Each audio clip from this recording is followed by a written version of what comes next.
chosen one. Have you ever cried so hard that no sound came out? Have you ever fought a battle so lonely that even your shadow left you? Have you ever wondered if God himself turned his back while you were bleeding in the dark? Listen to me, beloved. There was a night not too long ago when the courts of heaven fell silent. The angels stopped their songs. The seraphim paused mid-flight. The 24 elders leaned forward on their thrones. Even the Almighty, yes, the God who knows the end from the beginning, even he stopped and whispered your name, not in judgment, in shock, in holy, reverent shock. Because what you did alone in that kitchen at 3 a.m., when your knees hit the cold floor and your heart shattered into 1,000 pieces, what you did when the doctors gave up, when your children stopped calling, when your bank account flatlined and your body betrayed you, what you did in that moment when hell thought it had you cornered. You didn't just survive. You didn't just endure. You did something that made heaven itself gasp. There are moments when heaven watches, and there are moments when heaven witnesses. But beloved, there are rare sacred moments when heaven is stunned. When the God who spoke galaxies into existence, who parted seas and raised the dead, looks at one of his own and says, "Even I didn't see that coming." That moment, that was you. You see, the enemy thought he had you figured out. He thought your age would break you. He thought your loneliness would crush you. He thought your past would define you. But what you did alone, with no audience, no applause, no witnesses, shattered every demonic prophecy spoken over your bloodline. Before we go deeper, I want to pause and thank every single one of you who has supported this message through super thanks. Your generosity means more than you know. You're not just donating, you're helping spread light to others who feel alone in their calling. Whether you give or not, I'm deeply grateful for your presence here. Your support, your time, your attention, it all matters. And if this message resonates with your soul, go ahead and plant that seed of faith. But here's what's wrecking me right now. Here's what's burning in my spirit like fire shut up in my bones. God himself, the Ancient of Days, the Alpha and Omega, he turned to the angels and said, "Look at what my child just did. Look at what they accomplished when no one was watching. Look at how they stood when standing made no sense." And tonight, before this message ends, you're going to discover exactly what you did that made the throne room erupt. You're going to understand why your silent suffering wasn't wasted. You're going to see why your lonely battles qualified you for something hell never saw coming. But I need you to do something right now. If your spirit already senses this message is for you, if something deep inside is trembling with recognition, comment below, "I receive this word." Let heaven see your faith. Let the angels take notice. Because what I'm about to reveal will change everything you thought you knew about your pain. The shock in heaven, it's about to become your strategy on earth. Do you know what God was doing at 2:47 a.m. last Tuesday when you couldn't sleep? Do you know what the angels recorded when you stood at that kitchen sink, washing the same 3 dishes for the 4th time, tears mixing with dish soap, whispering prayers nobody heard? Do you know what heaven saw when you sat alone in that doctor's waiting room, clutching a diagnosis you couldn't pronounce, wondering if anyone would even notice if you just disappeared? Let me tell you something that's going to shake you to your core. Heaven has been watching, not casually, not distantly, not the way your children glance at their phones when you're trying to tell them about your day. No, beloved. Heaven has been watching you the way a father watches his child take their first steps, leaning forward, breathless, unable to look away. You thought you were alone. You thought your suffering was invisible. You thought that because no one called, no one cared. Because no Facebook post got likes, your life didn't matter. Because the church forgot your birthday and your grandchildren forgot your voice, surely God forgot too. But here's the truth that's going to wreck every lie you've been believing. Picture an old lighthouse on the rocky coast of Maine, weathered by 100 years of nor'easters, paint peeling, foundation cracked, standing on stones that have been battered by waves so fierce they could sink battleships. Every storm tries to knock it down. Every winter tries to freeze it into silence. And yet, every single night, that light keeps turning, keeps shining, keeps warning ships away from the rocks. Nobody thanks the lighthouse. Nobody visits it. Nobody even knows the keeper's name. But without that light, hundreds would die in the darkness. That lighthouse is you, chosen one. And heaven has been watching every rotation of your light. Psalm 56:8 says, "You keep track of all my sorrows. You have collected all my tears in your bottle. You have recorded each one in your book." Did you catch that? God doesn't just notice your tears. He collects them. He bottles them. He records them. Like a father saving his child's first drawing, God has been saving every tear you thought fell into emptiness. But why? Why would the creator of the universe care about an 7-8-year-old widow's tears? Why would the King of Kings record the prayers of an 82-year-old man whose own family treats him like he's already gone? Because you didn't know angels were taking notes. You didn't know that every time you chose to get out of bed when depression said stay down, a scribe in heaven wrote, "Faithful." Every time you forgave when bitterness would have been easier, the recorder wrote, "Like Christ." Every time you praised God with a social security check that didn't cover your medications, heaven stamped your file. Radical faith. You thought no one was watching, but the courts of heaven couldn't look away. Let me tell you what heaven saw that nobody else saw. Heaven saw you at your daughter's house last Thanksgiving, smiling through her impatience, pretending you didn't hear her sigh when you asked her to repeat herself. Heaven saw you drive yourself to chemotherapy because asking for help felt like being a burden. Heaven saw you send that birthday card to the grandchild who never calls, knowing it probably went straight to the trash. Heaven saw you keep shining when every human reason to shine had been stripped away. But here's where it gets prophetic. Here's where the mystery deepens. Do you know why God didn't step in yet? Do you know why he watched instead of immediately fixing everything? Because he was waiting to see if you'd quit. Waiting to see if you'd curse him like Job's wife said to do. Waiting to see if you'd stop being a lighthouse and become just another dark house on the shore. And you didn't quit. Even when quitting made perfect sense. Even when your own body voted for surrender. Even when loneliness wrapped around your throat like a python and squeezed until you couldn't breathe, you kept that light turning. Matthew 6:6 says, "But when you pray, go into your room, close the door and pray to your Father who is unseen. Then your Father, who sees what is done in secret, will reward you." Secret prayers, secret tears, secret faithfulness. That's what moves heaven. You've been living your life thinking the stage was empty, that you were rehearsing for a play that got cancelled. But beloved, the theater has been full this entire time. The cloud of witnesses has been on the edge of their seats. The angels have been holding their breath. And God himself has been in the front row, watching every scene, every act, every moment you thought didn't matter. Do you understand what this means? Your lonely obedience wasn't wasted. Your invisible faithfulness wasn't ignored. Your secret sacrifice wasn't forgotten. Heaven recorded your obedience, not your outcome. They didn't write down whether your children came back. They wrote down that you kept praying for them. They didn't record whether your body healed. They recorded that you praised him anyway. They didn't measure your bank account. They measured your trust. And here's what's about to shock you, what's about to change everything you thought you understood about your suffering.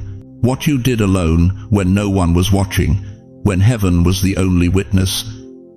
That's exactly what qualified you for what's coming next. You know what breaks my heart? It's not the big dramatic moments that destroy people, it's the silent ones. The ones nobody sees. The ones that happen at 2:47 a.m. when you're staring at the ceiling of your bedroom in Queens, wondering if God remembers your address. Let me tell you what really happened in your life. Not the version you told your church friends, not the brave face you wore at the grocery store. I'm talking about the truth that lives in your chest like a stone you can't swallow. You fought a war that had no witnesses. While your children were building their lives 3 states away, you were here. In this apartment, in this house, In this room where the walls know your tears better than any human does. You set the table for one. You celebrated birthdays alone. You watched the phone that never rang and convinced yourself it was fine. But it wasn't fine, was it? The Bible tells us in Psalm 25:16, "Turn to me and be gracious to me, for I am lonely and afflicted." David wrote that. A king, a warrior, a man after God's own heart. Even he knew what it meant to feel abandoned by everyone who should have stayed. But here's what David understood that most people miss. Loneliness isn't just an emotion. It's a battlefield. And you've been fighting on it for years. Every morning you woke up with arthritis, screaming through your joints, and you still got out of bed. That was warfare. Every time you checked your bank account and saw those numbers getting smaller, smaller, smaller, and you still tithed. That was faith under fire. Every night you went to sleep alone in a bed that used to hold two, and you still thanked God for another day. That was spiritual combat at the highest level. You stood like the last oak in a winter field, stripped bare, shaken by winds that should have uprooted you, but somehow, impossibly, still standing. The enemy thought your age would defeat you. He thought Medicare bills and Social Security checks would become your God. He thought when your body started failing, when your knees gave out, when your memory started slipping, when the mirror showed you a stranger, he thought that would be the end of your faith. But he was wrong. 2 Corinthians 4:16 declares, "Therefore we do not lose heart, though outwardly we are wasting away, yet inwardly we are being renewed day by day." You became the living proof of that verse. While your body was aging, your spirit was awakening. While your strength was declining, your faith was deepening. Let me ask you something that's going to cut deep. How many times did your own children make you feel like a burden? How many holiday dinners did you sit through, feeling invisible? How many birthdays passed with a text message instead of a hug? That betrayal, that slow, quiet abandonment by the people you sacrificed everything to raise, that nearly destroyed you, didn't it? But here's what heaven saw. Here's what made the angels lean forward in their seats. You didn't become bitter. You didn't curse them.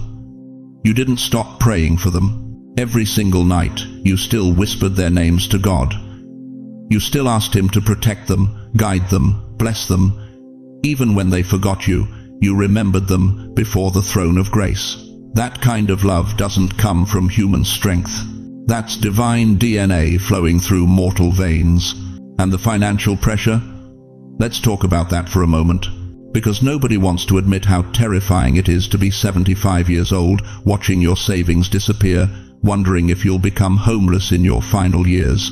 The shame of needing help. The humiliation of choosing between medication and groceries. The sleepless nights calculating and recalculating numbers that never add up. Philippians 4:19 promises, "My God will meet all your needs according to the riches of His glory in Christ Jesus." But when you're holding an eviction notice, when the pharmacy says your prescription costs $400, when the heating bill arrives in January and you're already behind, that verse feels like a cruel joke, doesn't it? But you kept believing it anyway. That's what shocked heaven. You kept praising with an empty bank account. You kept tithing with your last $20. You kept declaring God's faithfulness when every circumstance screamed He'd abandoned you. That's not religion. That's not church training. That's the kind of faith that moves the heart of the Almighty Himself. And the depression. Oh, beloved, the depression. That heavy, suffocating darkness that settles over you like a wet blanket. The mornings when getting out of bed felt like climbing Everest. The afternoons when you had to force yourself to eat because food tasted like cardboard. The evenings when you sat in your recliner, staring at the TV without seeing anything, wondering if anyone would even notice if you were gone. But here's the mystery that hell couldn't understand. Here's what the enemy miscalculated. Every morning you chose life, you were choosing God. Every meal you forced yourself to eat, you were declaring that your story wasn't over.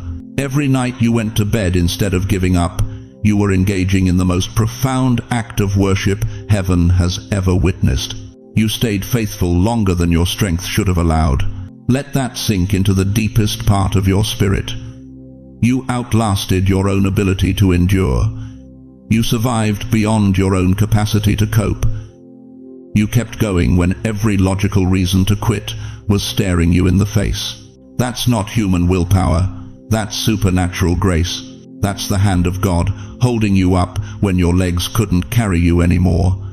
That's Jesus walking beside you through valleys so dark that even the shadow of death looked like relief. And God himself, the creator of the universe, the Ancient of Days, the one who knows the end from the beginning. He looked at you in your kitchen at 3 a.m., on your knees on that cold linoleum floor, tears streaming down your weathered face, and he turned to the angels and said, "Look at my child. Look at what they're doing alone. Look at how they're standing when standing makes no sense." That moment, that sacred, invisible, witnessed only by heaven moment, that's when God was shocked. Not because you were perfect, but because you were faithful. Not because you were strong, but because when your strength ran out, you discovered his. You didn't just survive the battle you fought alone, you won it. And the victory wasn't measured in changed circumstances. It was measured in an unchanged heart, a heart that still believes, still hopes, still loves, still trusts. But here's the question that's burning in my spirit right now, and I need you to answer it honestly. If God was so shocked by what you did alone in the darkness, what do you think he's about to do with you in the light? You want to know what you did that made God himself stop and stare? You want to know what act of yours caused the throne room to fall silent, the angels to lean in, the Ancient of Days to whisper to Gabriel? Did you see that? Let me tell you what happened in the unseen realm the night you broke. It was a Tuesday, maybe a Wednesday, the kind of day that felt like it would never end. Your body was exhausted, your heart was shattered, your bank account was screaming, your children hadn't called in 3 weeks. The doctor's report was sitting on your kitchen table, and the words on that paper felt like a death sentence. And in that moment, that precise, holy, terrible moment, hell was watching. The enemy had his demons positioned. They were waiting for you to curse God, waiting for you to shake your fist at heaven, waiting for you to finally admit what they'd been whispering in your ear for months. God has abandoned you. But then you did something that changed everything. You opened your mouth, and instead of cursing, you whispered, "I still believe." Beloved, do you understand what happened in that instant? Do you comprehend the shockwave that rippled through the spiritual realm?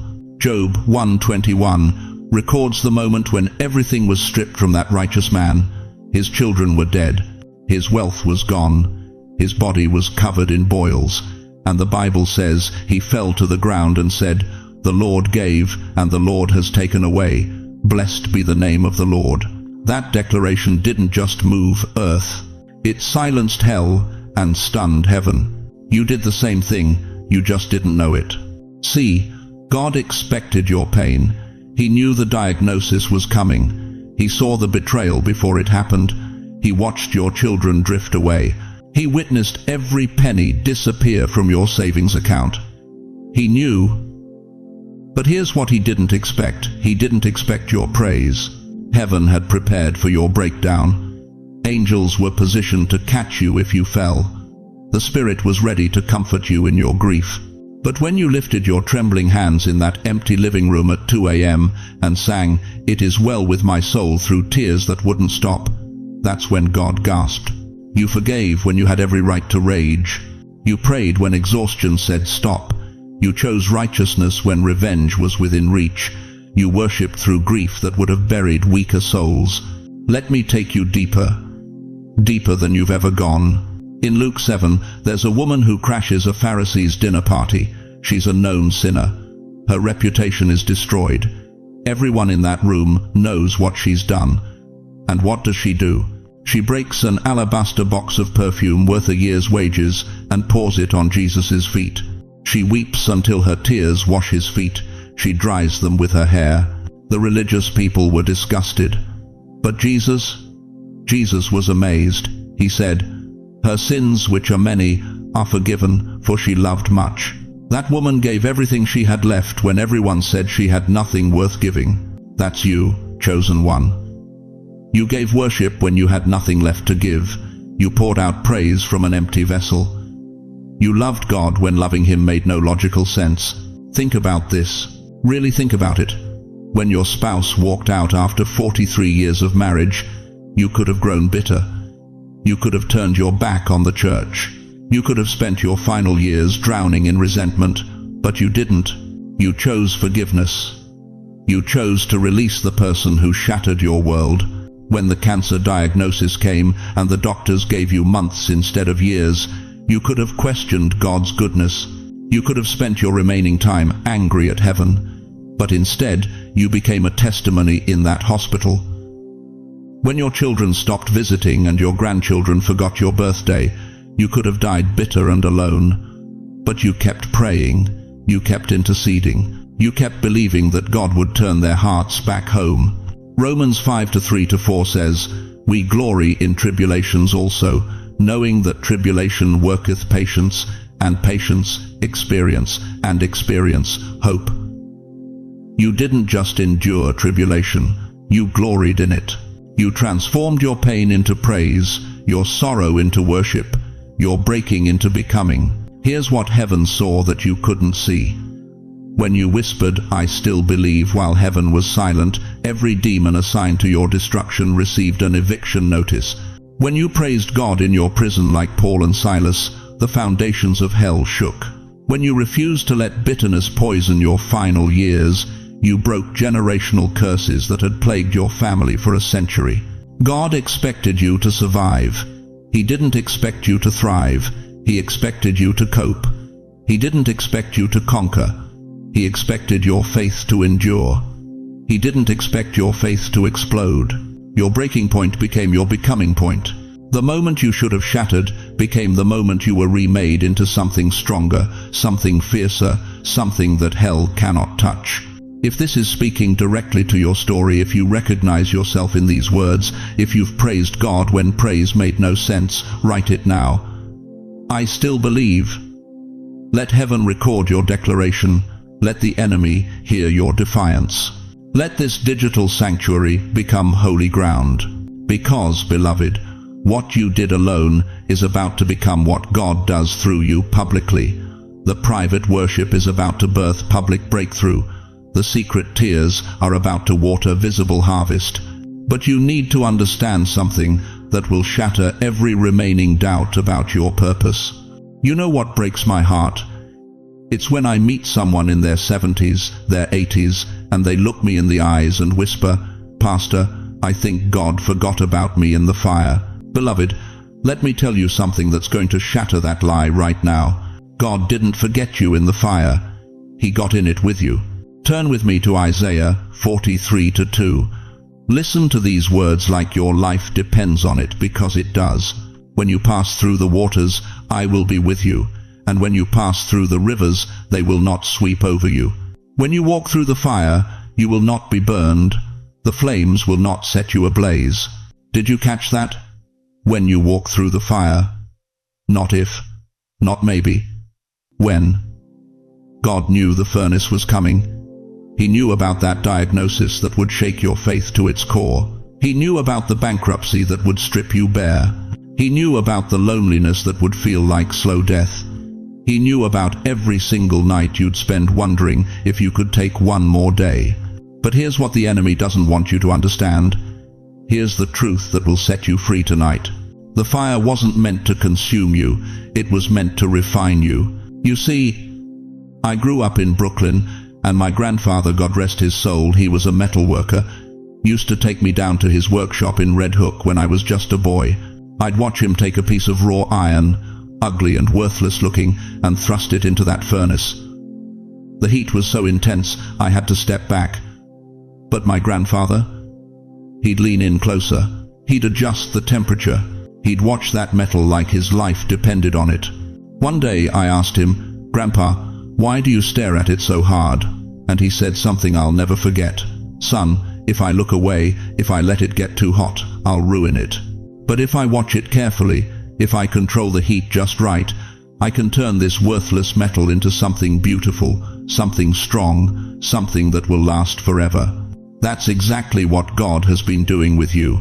Malachi 3:3 says, "He will sit as a refiner and purifier of silver, not stand, not pace, sit." That means he settled in. He made himself comfortable. He never took his eyes off you. Every single second you were in that furnace, when your spouse walked out after 43 years, when your retirement savings evaporated, when your own children stopped calling, God was sitting right there, adjusting the temperature, making sure the fire burned away only what needed to go. The impurities, the self-reliance, the pride, the need for human approval, everything that would have poisoned your destiny. But listen to me carefully. This is where most preachers stop, and this is where the real revelation begins. God wasn't just watching to protect you from the fire. He was watching to see what you would do in the fire. Think about Shadrach, Meshach, and Abednego, Daniel chapter 3. These 3 Hebrew boys were thrown into a furnace heated 7 times hotter than normal. 7 times. The soldiers who threw them in died from the heat. But these boys, they walked around in that fire like they were strolling through Central Park on a Sunday afternoon. But here's what made heaven gasp. Here's what shocked the Almighty himself. They didn't just survive the fire, they worshipped in it. King Nebuchadnezzar looked into that furnace and said, "Didn't we throw 3 men bound into the fire?" And his advisors said, "Yes, your majesty." But the king said, "Look, I see 4 men walking around in the fire, unbound and unharmed, and the 4th looks like a son of the gods." The 4th man, that was Jesus. That was God himself climbing into the furnace with them. And that's exactly what happened to you. When your body was breaking down and the doctors had no answers, when you were sitting in that hospital room at 2 a.m. wondering if you'd see another sunrise, you weren't alone. When your bank account hit 0 and the bills kept coming, when you were eating the same can of soup for the 3rd day in a row, he was there. When your mind was so dark you couldn't see a way forward, when depression wrapped around your throat like a noose, he never left. But here's what made God stop. Here's what caused heaven to lean in. You kept praising him anyway. You didn't understand it. You couldn't explain it. But something deep in your spirit, something that wasn't fully human, rose up and said, "Though he slay me, yet will I trust him." That's Job 13:15, beloved. That's the cry of someone who's been refined by fire. The enemy thought the fire would make you bitter. God knew it would make you better. Hell thought the heat would break you. Heaven knew it would remake you. The world thought you were being destroyed, but the Almighty knew you were being refined. And now, right now, you're walking around unbound. The ropes of fear that used to tie you burned away. The chains of shame that used to hold you melted off. The limitations that used to define you gone. The fire that should have consumed you became the light that revealed you. Psalm 34:19 declares, "The righteous person may have many troubles, but the Lord delivers him from them all." Not some of them, not most of them, all of them. Every tear you've cried is stored in his bottle. Every prayer you've whispered is recorded in his book. Every moment you chose faith over fear has been building something in the heavens that's about to break open over your life. Romans 8:28 isn't just a nice verse for greeting cards. And we know that in all things God works for the good of those who love him, who have been called according to his purpose. All things. The cancer, the betrayal, the bankruptcy, the loneliness, the nights you wanted to die. All of it was working together for your good. You are not damaged goods, dear one. You are refined gold. You are not a broken down senior citizen the world forgot. You are a weapon heaven has been sharpening. You are not in your twilight years. You are in your testimony years. And what God is about to do, because of what you did alone, because you worshipped in the fire, because you praised in the pain, because you trusted when trust made no sense, what he's about to release through your life is going to shock your family, silence your enemies, and prove to this generation that the God of Abraham, Isaac, and Jacob still sits as the refiner of his chosen ones. But this next part, what God is about to do with your refined faith, with your purified heart, with your fire-tested character, this is why you must not click away. Because the refinement was just preparation, now comes the deployment. You know what breaks my heart? It's watching God's chosen ones sit in rooms they've outgrown, wearing labels they've outlived, living beneath callings they've already qualified for. But listen to me carefully, beloved. While you've been mourning what you lost, heaven has been constructing what you've earned. While you've been counting your scars, God has been calculating your reward.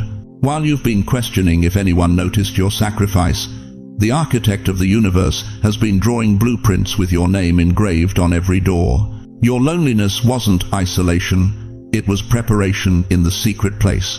Think about Joseph. 13 years, 13 long years from the pit to the palace.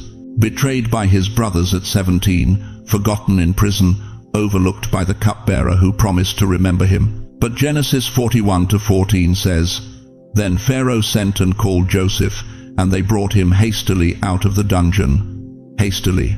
One moment, he's rotting in darkness. The next, he's standing before the most powerful man on earth, wearing Pharaoh's ring. What changed?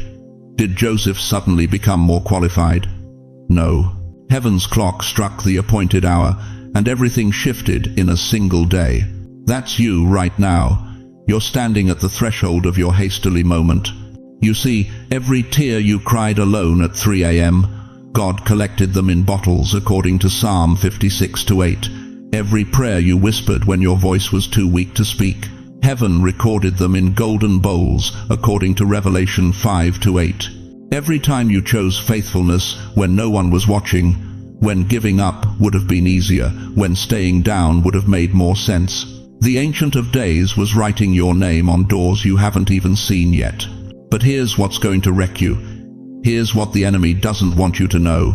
Your suffering wasn't just about surviving, it was about qualifying. Let me ask you something that's going to cut deep. How many times have you looked at others and wondered why they got promoted while you stayed hidden? Why they got the healing while you're still battling? Why their prayers got answered in weeks while yours have taken decades? You thought God was playing favorites. You thought maybe you weren't good enough, weren't faithful enough, weren't worthy enough. That's the lie from hell. God wasn't overlooking you. He was overlaying you with authority that only comes through fire.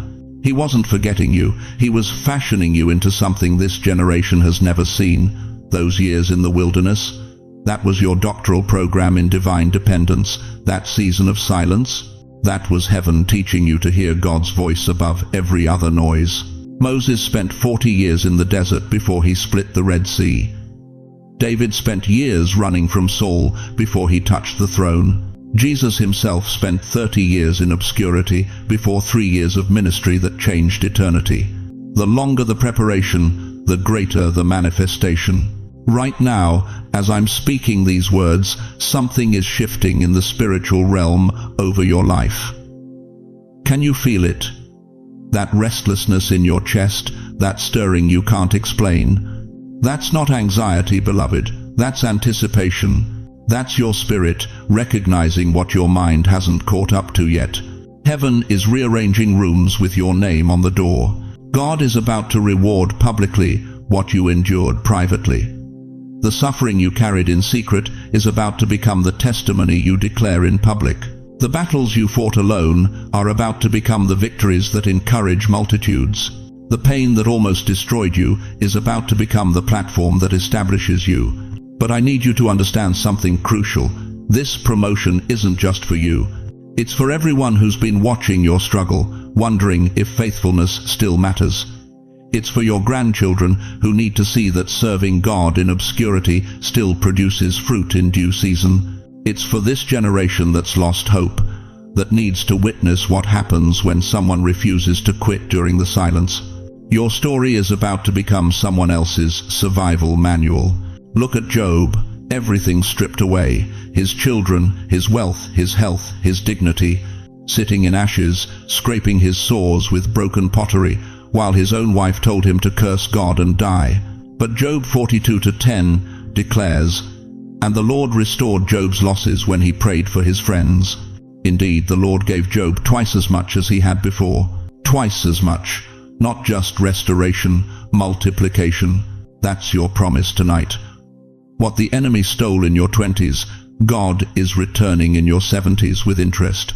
What you lost in your season of suffering, heaven is restoring in your season of reigning.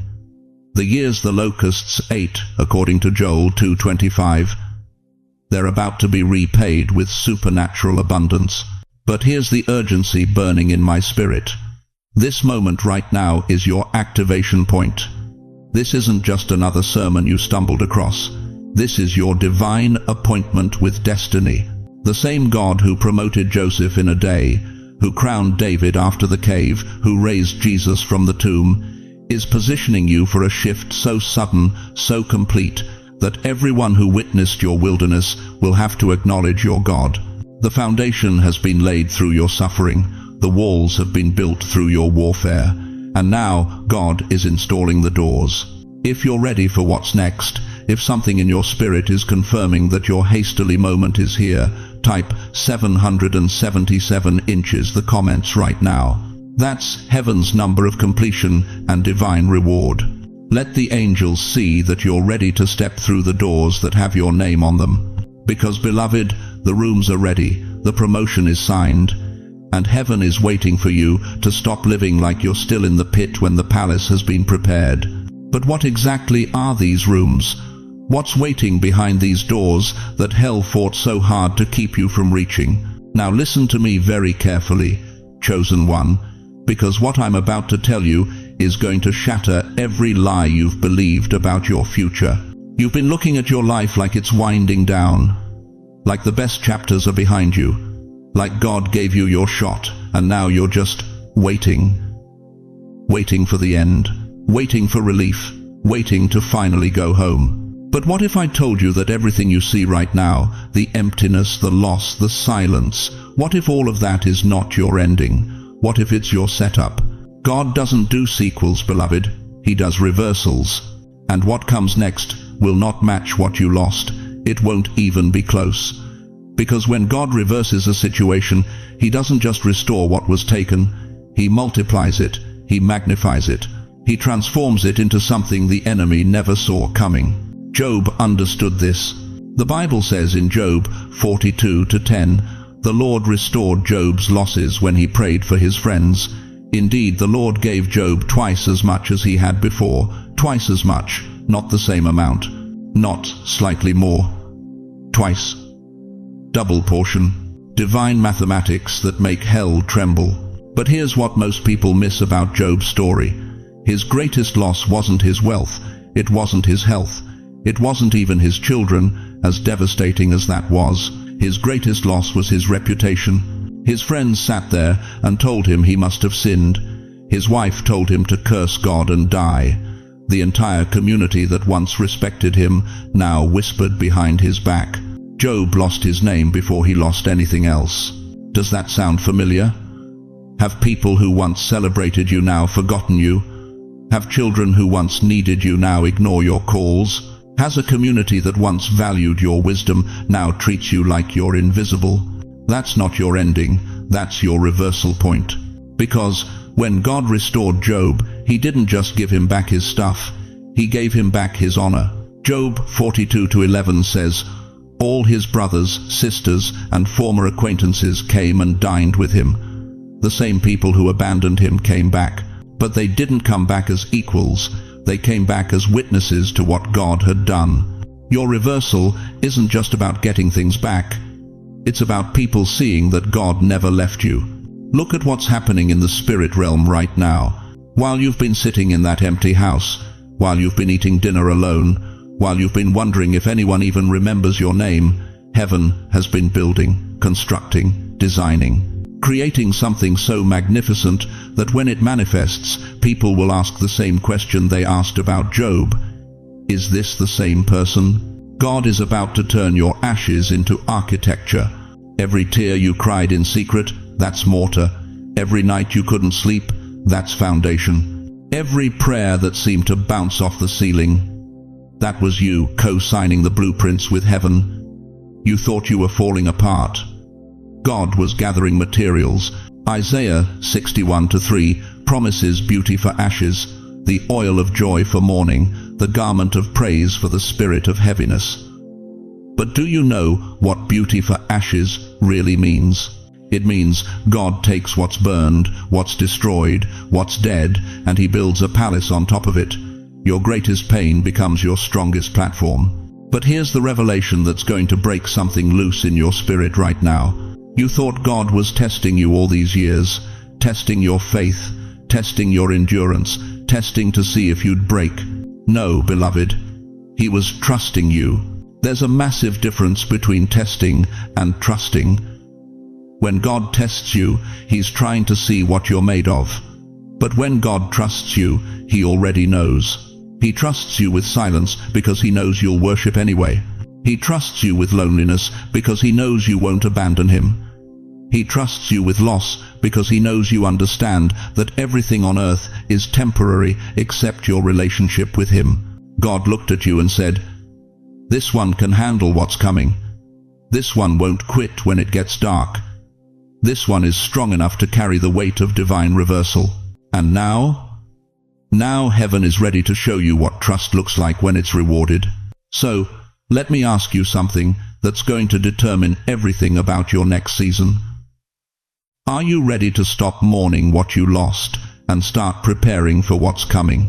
Beloved, as we stand together at the edge of this sacred moment, I need you to feel the weight of what just happened here, not just in this message, but in your life, in your story, in the silent battles nobody witnessed but heaven recorded. You walked alone through valleys so dark that even hope seemed like a stranger. You fought alone against demons that had names you couldn't speak out loud. You prayed alone on floors that absorbed your tears when your voice was too broken to form words. You stood alone when your own family walked away, when the church forgot your name, when the world wrote you off as yesterday's news. But listen to me carefully. You will not receive alone. The Bible declares in Galatians 6-9, "Let us not become weary in doing good, for at the proper time we will reap a harvest if we do not give up." Do you hear that? At the proper time, not your time, not when it made sense, not when you could still explain it to others, at His time. And beloved, His time is now. Right now, as I speak these words over your life, something is shifting in the spiritual realm. The angels who gasped when you refused to quit are now being dispatched with your reward. The God who was shocked by your faithfulness is now signing the divine decree that releases everything hell tried to steal from you. But I need to ask you something that might cut deep. How long are you going to keep living like a survivor when God has called you a conqueror? How long are you going to accept crumbs when the Father has prepared a feast? How many more sunrises are you going to waste believing the lie that your best days died with your youth? Because here's what's breaking my heart right now. There are people watching this message who have survived hell itself, but they're still living in hell's shadow. You came out of the fire, but you're still smelling like smoke. You escaped the prison, but you're still wearing the chains in your mind. No more. Tonight, we break that cycle. Tonight, the shock in heaven becomes the shockwave on earth. Join me right now. I don't care where you are, in your living room, in your bed, sitting in that old recliner your spouse used to sit in. Put your hand on your heart. Feel it beating. That's not just blood pumping. That's resurrection power. That's divine rhythm. That's the sound of a warrior who refused to die when dying was easier.